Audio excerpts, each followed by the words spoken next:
You work hard. You try to save, plan, and stay ahead, but somehow money keeps slipping through your fingers. You're not careless, just tired. Tired of watching your effort vanish at the end of every month, wondering why real stability always feels one step away. If that sounds familiar, this audiobook might just be what you've been looking for.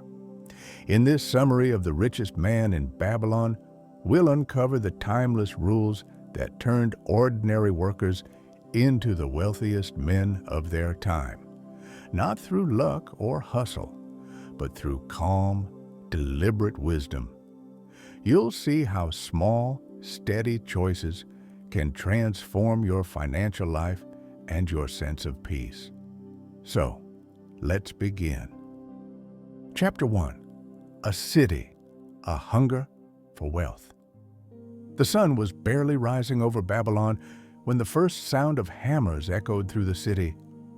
Traders were setting up their stalls, men carried sacks of grain, and somewhere, a poor chariot maker named Bansia sat on a half-finished cart, staring at nothing. The city was alive with wealth, yet his hands were empty. He wasn't lazy, his arms were strong, his craft respected, but as the gold passed from one purse to another, it somehow never stopped in his. He watched the rich ride by, their robes flowing, their laughter easy, and felt something move inside him. Not envy, not exactly. Something quieter, a hunger. He'd worked all his life, yet he couldn't recall a time when his savings had lasted longer than his needs. And one day, that thought landed harder than usual. He realized he'd been building carts for other men's journeys, while never beginning his own. There's a strange kind of exhaustion that comes not from work, but from standing still while time keeps walking. Bonsia felt that deeply. He looked at the walls of Babylon, tall, strong, made of gold-funded labor, and wondered what invisible wall kept him from that world. We like to think we're different from people who lived thousands of years ago, but the ache he felt, it's the same one that sits in a modern heart at 2 a.m., when rent's due, when the job feels small, when you realize your ambition has grown faster than your income. The streets have changed, but the hunger hasn't. Bansia's friend, Kobe, the musician, came by that morning. His lute hung limp at his side. Even melodies sound tired when played for unpaid bills. They spoke about their struggle the way two modern friends might, joking, sighing, promising things will change someday. But deep down, both knew someday isn't a date, it's a delay. And that's when something subtle shifted. For the first time, they didn't just complain, they questioned. Why do others grow rich while we, with the same sun, same city, same hours, stay poor? That question is where wealth truly begins. Not in the marketplace, not in the coin, but in the decision to stop accepting the pattern. Every fortune starts as a refusal to keep living the same story. There's something beautiful about that first spark. The moment a person looks at their life and whispers, "I want more." Not out of greed, but dignity. Out of a desire to live fully, not survive thinly. The ancient world had its temples, its merchants, its laws of gold. We have algorithms, taxes, inflation, but underneath all that, it's still the same equation. Effort without direction equals exhaustion. Bansier realized that day he didn't want to just work harder, he wanted to work wiser. That's a thought most people avoid because it asks uncomfortable questions. How much of our effort is just motion without progress? How much of our pride keeps us from asking for advice or admitting we never learned how money truly works? In Babylon, wealth wasn't born of luck. It was built on laws, simple, steady, unglamorous habits that turned silver coins into freedom, and the men who lived by them, like Arcad, the richest man in the city, weren't magicians. They were disciplined, patient, intentional. But Bonsier didn't know that yet. He only knew one truth. He was tired of being broke. That's usually how every transformation begins. Not with a plan, not with a strategy, just an honest moment of being done with your own excuses. Sometimes that realization hits when you check your bank account. Sometimes when you wake up and feel the same Monday dread for the 100th time. For Bonsier, it was the sight of unfinished carts and unpaid dreams. He wanted to understand why some men seemed to attract gold like rivers to the sea, while others worked harder and had nothing to show. And deep inside, he feared what he might discover, that the difference wasn't fate, but choice. There's an old Babylonian saying, "The soul of a free man looks at gold as a tool. The soul of a slave looks at it as a master." The meaning is simple. Wealth doesn't begin with coins, it begins with control over yourself, your spending, your impulses. The city around him was proof. The same walls that protected the wealthy also imprisoned the careless. The same market that offered opportunity swallowed the unprepared. Wealth wasn't about how much you earned, it was about how much of what you earned you kept. Funny, isn't it? Thousands of years later, that's still the hardest lesson to live. Bonsier didn't know it yet, but his hunger, that dull ache in his chest, was the best thing that ever happened to him. Because hunger wakes you up. Hunger makes you ask questions the comfortable never ask. Hunger pulls you toward wisdom. We live in an age of noise, ads screaming more, people flashing what they borrowed to look rich. But Babylon teaches something quieter. Wealth isn't built in public, it's built in private. In choices no one sees, in discipline no one applauds.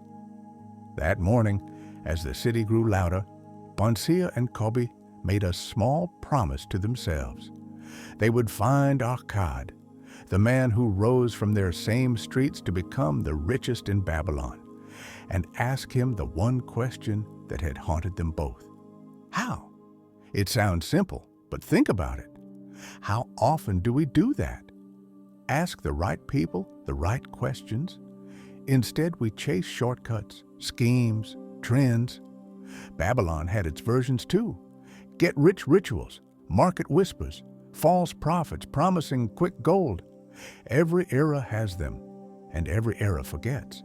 Lasting wealth is slow, silent, and stubborn. By the time the sun reached the city's golden towers, Bonsier's hunger had turned into something else. Resolve. That's the invisible moment when poverty starts to lose, when you stop waiting for luck and start looking for law. He didn't know yet what Arcad would tell him, but he knew this. Nothing would change until he did.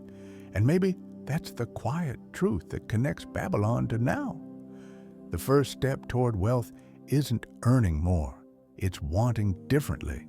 Not more comfort, not more stuff, but more control, more clarity, more peace. That's where every journey begins. In that silent space between frustration and decision.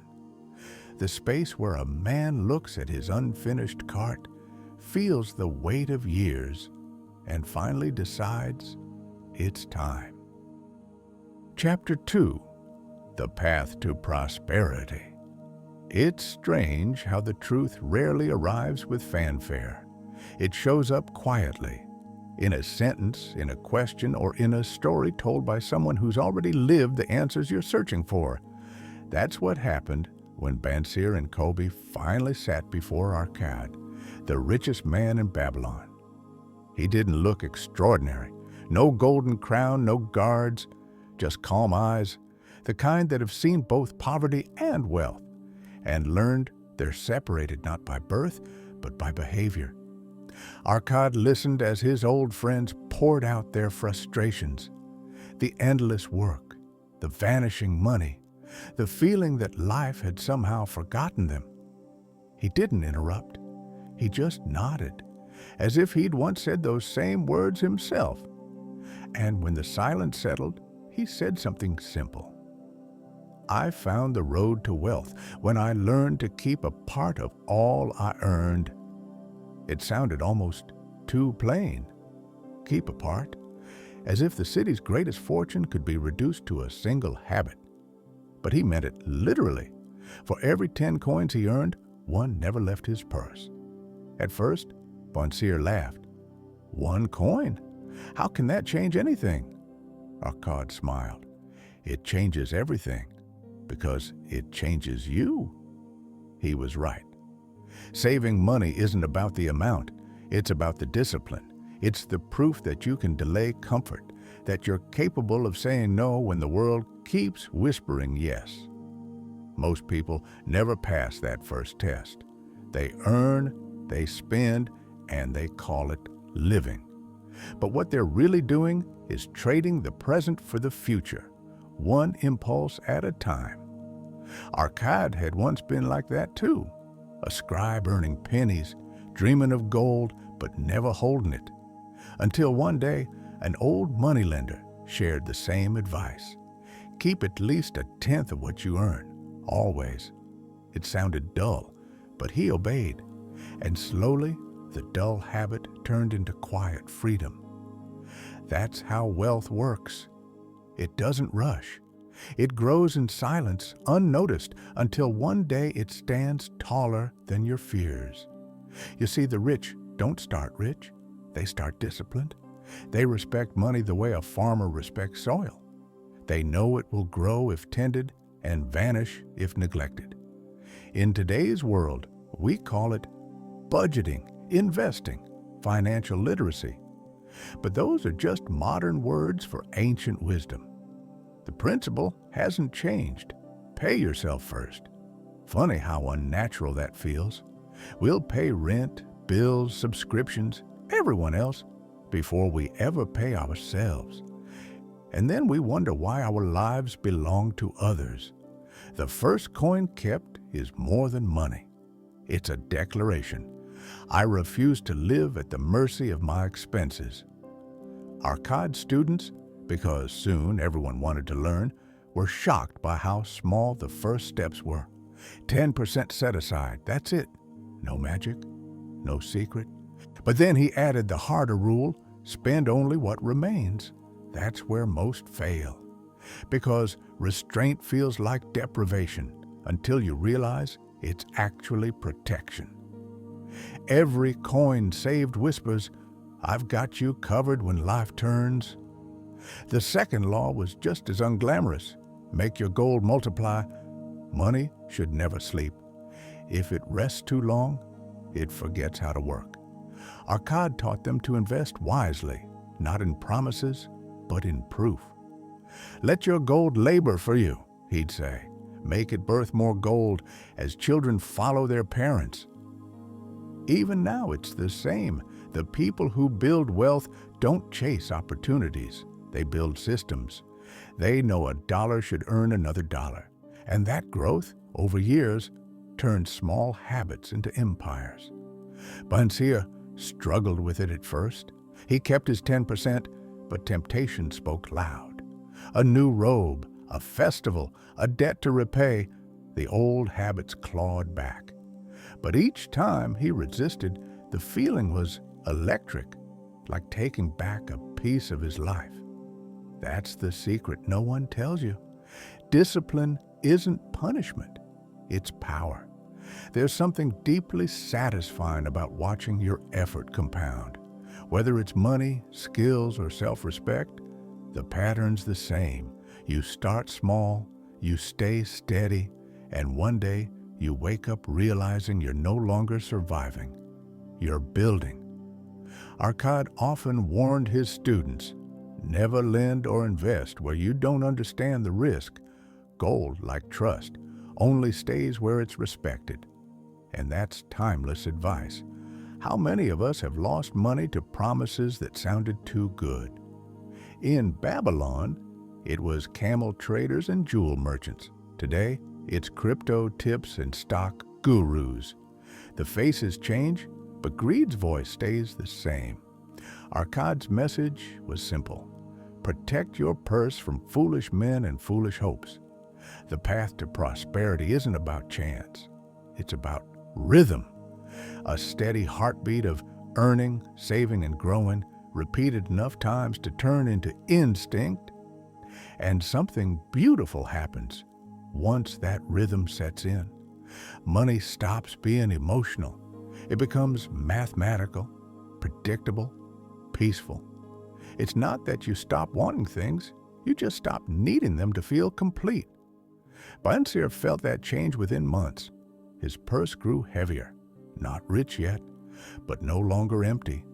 For the first time, he didn't fear the next market day. He could plan, breathe, dream. That's the quiet revolution of wealth. It's not the house or the gold or the status. It's the freedom to choose how you spend your time, who you spend it with, what you say yes or no to. There's a soft kind of pride that comes with that. Not the flashy kind, but the kind that lives in your silence.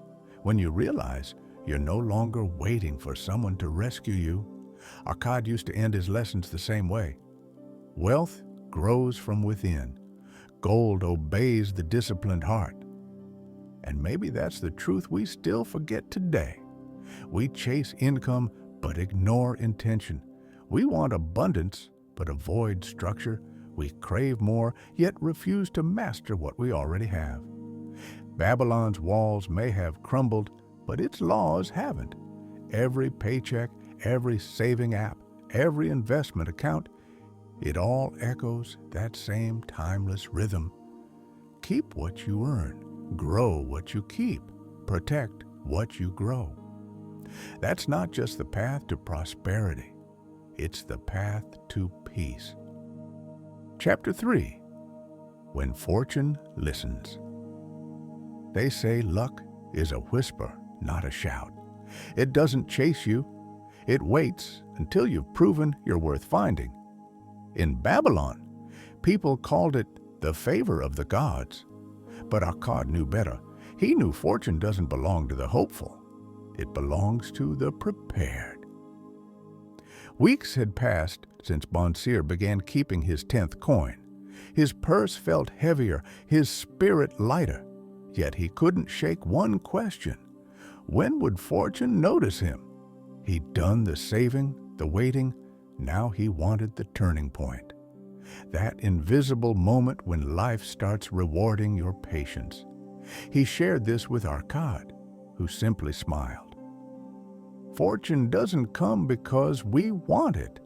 It comes when we act wisely, when the chance appears.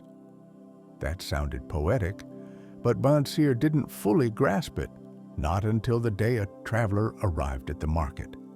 The man sold rare jewels, claiming one was worth a fortune, and he offered it for a fraction of its value. The crowd gathered, hungry for the deal of a lifetime. Bansir felt that hunger too. This could be it, the big break, the shortcut. But something in Arkad's words echoed inside him. Gold flees from the man who invests it in businesses he does not understand. Still, the temptation was real. He could double his savings overnight. And just as he reached for his purse, he paused. He didn't know gems. He didn't know the trader, and he didn't know the truth. So he stepped back. By evening, the trader was gone. And so were the coins of many hopeful men. The jewel was glass. The lesson was priceless. That night, as the lamps flickered and the air grew still, Bansir understood what Arkad meant. Fortune listens to those who act, but only when their actions are guided by judgment. The universe doesn't reward haste. It rewards harmony between desire and discipline. Arcot often said there are laws to wealth, just as there are laws to gravity. You don't break them, you only break yourself against them. And one of those laws was clear. Opportunity is a test, not a gift. Think about it. In every age, people look for shortcuts. In Babylon, it was fake gems and reckless trades. Today, it's shiny apps and easy money schemes. The stage changes, but the actors stay the same. Greed wearing the mask of ambition. We love to call it risk-taking, but often it's just impatience dressed up as courage. Real courage isn't in chasing quick profit. It's in waiting long enough for wisdom to compound. Arcad told his students, "Good luck waits for action backed by understanding." He never said luck doesn't exist. He said it obeys preparation. That's a truth modern life still resists. We think opportunity is something that shows up randomly. An email, a connection, a stroke of chance. But what if luck isn't random at all? What if it's the result of being ready when the world opens a door? Most people don't miss luck because it never came. They miss it because it came quietly, and they were too distracted to hear it knock. Bonseer began to see it everywhere, in the craftsman who stayed late perfecting his work and got chosen by a wealthy merchant, in the farmer who saved seed for drought years while others spent theirs in feasts. Fortune wasn't luck, it was timing meeting readiness. There's something quietly humbling about that, because it means you're not waiting for the gods to notice you. You're building a life that attracts notice. Still, the hardest part wasn't action, it was patience. Arcad warned them about haste. Gold flees the man who forces it to impossible earnings. The world is full of men who ruin their future by rushing it. And it's not just about money. We rush careers, relationships, goals, as if moving faster means moving forward. But Babylon teaches that true growth is measured not by speed, but by steadiness. There's a kind of peace that comes with that realization. You stop envying others' timing and start respecting your own pace. One evening, Arcad told a story that stuck with Bonseer. He spoke of a man who found a purse of gold in the street. The man, thrilled by his sudden luck, immediately joined a caravan headed to buy fine goods in distant lands. He knew nothing of trade, but he felt unstoppable until bandits struck. By the time he crawled home, his purse was empty, and so was his pride. Arcad paused and said, "When fortune speaks, it speaks softly. Only the patient hear it clearly." That line lingered, because it wasn't just about losing money, it was about losing alignment, about chasing what looks like abundance and ending up poorer, not only in coin, but in peace. We've all had our version of that, haven't we? The impulsive purchase, the hasty partnership, the decision made in excitement that aged into regret. The world rewards momentum, but fortune rewards direction. Over time, Bonseer learned to listen differently, not to noise, but to pattern. He saw how preparation seemed to draw chances his way.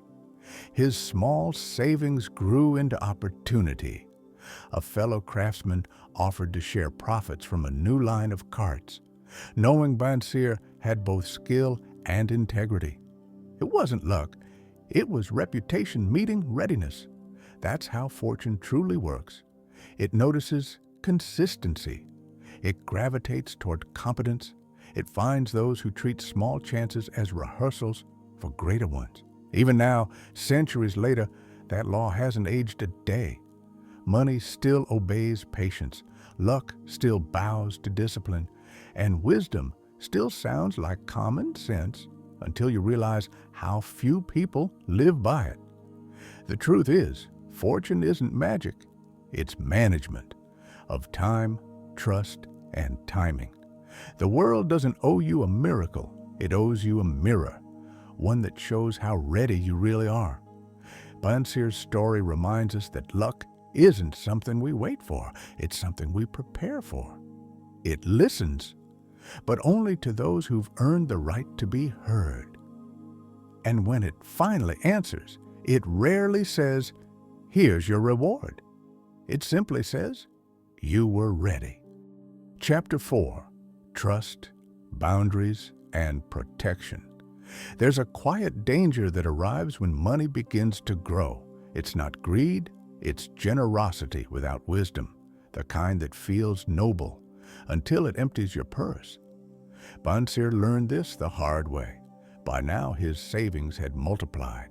His hands, once calloused from endless labor, finally held a purse that felt reassuringly heavy. But with that weight came something unexpected. Requests. Friends who'd once shared his hunger now came seeking a share of his hope. One evening, as the air cooled and the city lights began to glow, a distant cousin visited. He spoke softly, spinning a story of opportunity, a caravan journey that promised profit beyond imagining. "I only need a small loan," he said, "just until the trade returns." Banseer hesitated. He wanted to help. After all, wasn't that what wealth was for? To lift others as you rise? But then he remembered Arkad's words, "Guard thy treasure from loss, protect it from the winds of foolishness." Still, the pull of compassion won. He lent the money. Weeks passed. The cousin's caravan never returned. The gold vanished into the desert, along with Banseer's peace of mind. It wasn't betrayal that stung. It was realization that kindness without caution isn't kindness at all. Arkad had warned of this. Gold, like a loyal friend, must be trusted only to those whose actions have proven worthy. He called it one of the laws of wealth, the law of protection. Money, once earned, demands guardianship. Because prosperity isn't just about gaining, it's about keeping. That's a truth many never learn. We think financial wisdom means earning more, saving more, investing more. But the real test begins after abundance arrives. Can you hold it? Can you defend it from poor judgment, false promises, or even your own guilt? In Babylon, they understood that lending wasn't just a transaction, it was a test of character. Before gold changed hands, a man's integrity was weighed. Did he keep his word? Did he honor his debts? Did his actions match his ambition? Arkad used to say, "Better a small purse you sleep peacefully with than a heavy one that keeps you awake." That still holds true. Today, our caravans are contracts and credit lines. Our false merchants are emails, influencers, or even people we love, all offering quick profit or pleading for a favor. And we still face the same moral tug, heart versus head. But Babylon's wisdom cuts through time. The right heart still needs a guarded gate. Banseer's loss hurt, but it also sharpened him. He realized money reveals people. It amplifies trust or exposes its absence. Those who respect boundaries respect wealth. Those who don't lose both. Arkad taught that lending should follow 3 tests: character, capacity, and collateral. Character, because promises mean nothing without integrity. Capacity, because good intentions can't replace ability. Collateral, because trust alone doesn't replace protection. It wasn't cynicism, it was realism, the kind born from too many stories like Banseer's. One afternoon, Banseer walked through the market and watched a moneylender work. Men approached, pledging goods or labor for loans. The moneylender never raised his voice, never rushed. He examined each borrower's record. asked questions that cut deeper than courtesy. When he finally placed a coin in someone's hand, it was with the weight of confidence, not charity. That's when Bonseer understood protection isn't cold, it's care in its truest form. Because what you guard today allows you to give tomorrow, sustainably, not impulsively. In modern life, we often confuse boundaries with selfishness. We think saying no makes us hard. But in truth, it's what keeps our yes meaningful. Arkad's lessons reached beyond money. He often said, "The same fence that guards gold guards peace." He meant that protection isn't only financial, it's emotional.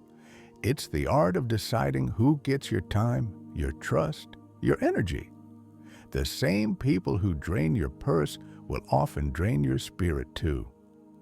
That's a lesson wealth teaches with painful clarity. The richer your life becomes, in money, time, or wisdom, the more others will test your boundaries, and your strength will no longer be measured by how much you can give, but by how wisely you choose when not to. Bonseer eventually learned to lend differently, not from guilt, but from discernment. When a friend asked for gold, he didn't say no. He asked questions. What's the plan? What's the risk? What's your collateral? Not to shame them, but to honor the gold itself. Because gold, as Arkad would say, is a faithful servant to the cautious, but a cruel master to the careless. He also learned that protecting wealth isn't only about keeping it safe, it's about keeping yourself safe from what money can attract: envy, deceit, or even your own impulsive heart. There's something almost sacred about defense. In Babylon, walls weren't built from fear. They were built from foresight. They didn't keep out opportunity, they kept out destruction. And maybe that's the wisdom we've forgotten. We think openness is virtue. But not all doors should stay open. A life without boundaries invites chaos disguised as kindness. Wealth doesn't ask for paranoia. It asks for awareness. Bonseer began keeping not just a ledger of gold, but a ledger of trust. Who showed up when he was poor? Who stayed when he said no? Over time, that list became more valuable than any coin. And that's the quiet evolution of prosperity. You stop chasing more and start protecting enough. Wealth isn't a race to abundance. It's a journey toward security, the kind that lets you sleep soundly, knowing your gold, your peace, and your integrity are all guarded by the same wall. Babylon's wisdom is simple. Protect what you earn, or you'll keep rebuilding what you lose. And perhaps the real fortune lies not in what you hold, but in what you refuse to risk for the wrong reasons. Chapter 5. Proof in Practice. There's a moment, quiet and almost invisible, when wisdom turns into rhythm, when ideas stop sounding like lessons and start moving like instincts. That's where Bonseer found himself. The ache that once pushed him toward gold had softened into something calmer, understanding. Months had passed since his talk with Arkad. His purse had grown steadily, his debts had faded, and his days finally carried the feeling he once envied in others. Control, not the loud kind, but the grounded kind. The kind that comes when your life stops reacting and starts responding. But Babylon was a city that never stopped testing its people. Every alley had a temptation. Every market corner whispered promises of quicker gains. Bonseer had learned the rules: save, grow, protect. But rules are only real when life tries to break them. One evening, a man named Sharu approached him. Sharu had once worked beside him in the workshops, clever, persuasive, always speaking in big dreams. "Bonseer," he said, I've found an opportunity. Ships coming from Tyre filled with goods. I know the merchant. We can double our gold." Bonseer listened. The idea sounded perfect, too perfect. "How sure are you of the merchant?" he asked. Charu smiled the way people do when they want your confidence but not your questions. "Sure enough to risk everything," he said. That's when Bonseer felt something shift inside. The old hunger, the one that used to pull him toward every shining shortcut. For a moment, he almost gave in. Almost. Then he remembered Arkad's voice, slow and patient. Better a cautious coin than a regretful fortune. So he said no. Charu went without him. Months later, word spread. The merchant ships never returned. The sea had swallowed them whole. And that's when Bonseer realized wealth isn't measured by what you gain, but by what you avoid losing. It's easy to think of wisdom as something you learn once and keep forever. But it's more like balance. You have to keep practicing it every day, in every decision. Arkad used to say that wealth is taught in two ways, through guidance or through pain. The wise learn from others, the stubborn learn from consequence. And Babylon, generous as it was, never stopped teaching both. The people who followed Arkad's principles began to change. You could see it in the markets, purses that no longer jingled from chaos but from intention. Men who once borrowed now lent. Women who once feared the month's end now planned for the year's beginning. There was a quiet revolution happening, not loud, not visible, but powerful. And it started with one simple act, keeping a part of what they earned. That's what makes the laws of wealth timeless. They don't depend on empires, currencies, or systems. They depend on habits, habits that turn gold into freedom and freedom into legacy. One afternoon, Arkad gathered his students and told them, "I do not teach to make you rich. I teach to make you ready. For wealth, like life, tests the unready with loss." And then he asked each of them to share what they had done with their knowledge. Some had bought land, others invested in trade, and a few had even begun teaching the same lessons to their children. That's how wisdom lives, not in books, not in temples, but in repetition. When one disciplined man teaches another, and that pattern echoes through generations. Bonseer too began teaching his son, not through lectures, but through stories, the ones carved from his own mistakes. Gold, he told him, is not magic. It listens. It listens to patience, to caution, to effort. Treat it like a friend, not a trophy.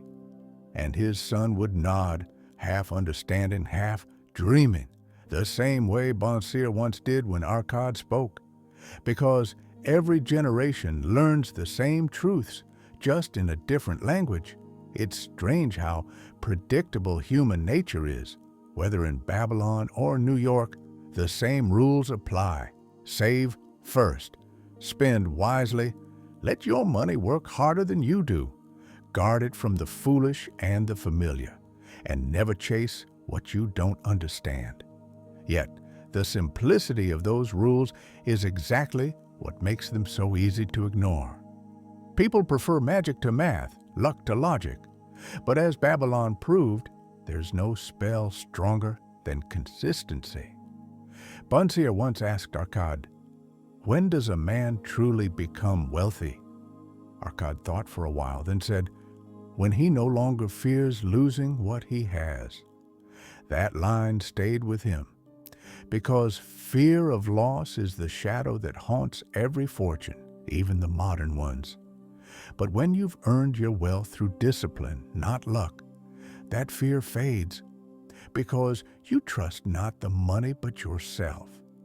That's the quiet power of practice. It builds a kind of peace no luxury can match. You don't pray for miracles anymore. You just follow the rhythm that keeps producing them. And maybe that's the real proof. Not the gold itself, but the person you become while earning it. Patient, discerning, unshakable. Years later, when Babylon's younger men gathered to learn, they didn't seek magic. They sought methods. And Bonseer, once the chariot builder who dreamed of wealth, now sat among the teachers, living proof that prosperity wasn't a mystery. It was a pattern of choosing long-term over short-term, knowledge over noise, preparation over luck. It's easy to think Babylon's lessons are ancient, but look around. Every credit card bill, every paycheck, every impulsive swipe on a screen, they all ask the same question Bonseer once asked. Will you control your gold, or will your gold control you? That's the heart of it. Wealth isn't about abundance, it's about agency, about turning the chaos of earning into the calm of ownership. So when people ask, do the old laws still work? The answer is simple. They always did. Because they were never about gold. They were about you. The city of Babylon may have turned to dust, but its richest man still whispers through time. Keep what you earn. Grow what you keep. Protect what you grow. And if you live by that, fortune will never need to find you. It will simply recognize you when you arrive.